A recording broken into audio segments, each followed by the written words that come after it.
പാകിസ്ഥാനിൽ നിന്ന് മുസ്ലിം തീവ്രവാദികൾ എങ്ങനെയാണ് ഇന്ത്യയിലേക്ക് വരുന്നത്, എങ്ങനെയാണ് രക്ഷപ്പെടുന്നത്?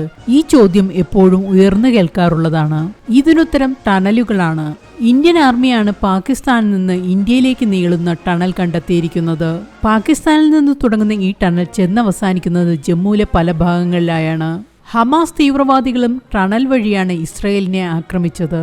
പാകിസ്ഥാനിലെ മുസ്ലിം തീവ്രവാദികളും ഇപ്പോൾ ഇതേ മാർഗം ഉപയോഗിച്ചാണ് ഇന്ത്യയിലേക്ക് നുഴഞ്ഞു കയറി മതം ചോദിച്ച് കൊല നടത്തുന്നത്.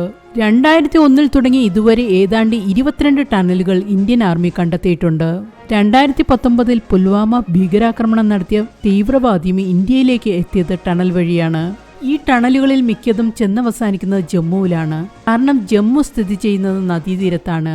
അതുകൊണ്ട് തന്നെ കുഴിക്കാൻ പാകത്തിൽ ഇവിടുത്തെ മണ്ണ് അയവുള്ളതാണ്.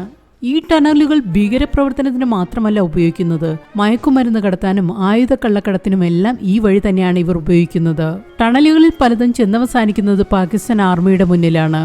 അതിനാൽ ആർമിയുടെ പിന്തുണയോടുകൂടിയാണ് ഇതെല്ലാം നടക്കുന്നതെന്ന് വ്യക്തം. ഈ ടണലുകളിൽ നിന്ന് ലഭിച്ചിട്ടുള്ള ചാക്കുകെട്ടുകളിൽ മെയ്ഡ് ഇൻ കറാച്ചി എന്നാണ് എഴുതിയിരിക്കുന്നത്. ഏതുവിധേനയും മറ്റുള്ളവരെ നശിപ്പിക്കാനുള്ള മുസ്ലിം തീവ്രവാദികളുടെ മാനസിക നിലയെയാണ് ഈ ടണലുകൾ സൂചിപ്പിക്കുന്നത്.